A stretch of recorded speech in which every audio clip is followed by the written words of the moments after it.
রাত তখন আড়াইটা। চারপাশ নিঝুম, যেন নিঃশ্বাস নিতেও ভয় লাগে। আমি আমার পুরনো ট্যাক্সিটা নিয়ে ফিরছিলাম শিয়ালদহ মেইন রোড দিয়ে।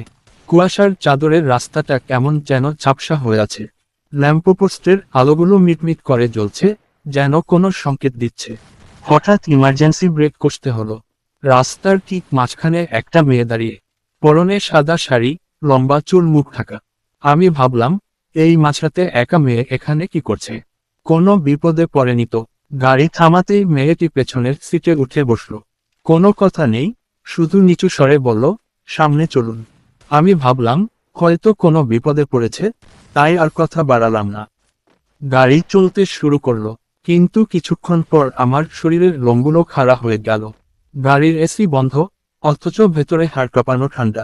আমি লুকিং গ্লাসে তাকালাম, আমার বুকটা ধপ করে উঠল। পেছনের সিটে কেউ নেই, কিন্তু সিটের গদিটা দমে আছে, যেন অদৃশ্য কেউ বসে আছে সেখানে। আমি নিজের চোখকে বিশ্বাস করতে পারছিলাম না। বারবার গ্লাসে তাকাচ্ছি, সিট খালি।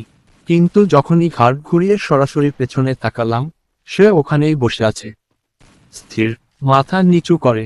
আমি থামতে শুরু করলাম, কোনোমতে সাহস জোগাড় করে ফিসফিস করে জিজ্ঞেস করলাম, ম্যাডাম, আপনি ঠিক আছেন? সে কোনো উত্তর দিল না, শুধু তার হাতটা ধীরে ধীরে আমার ঘাড়ের দিকে বাড়িয়ে দিল। সেই হাত সাধারণ মানুষের হাত নয়, নীলচে চামড়া আর নখগুলো।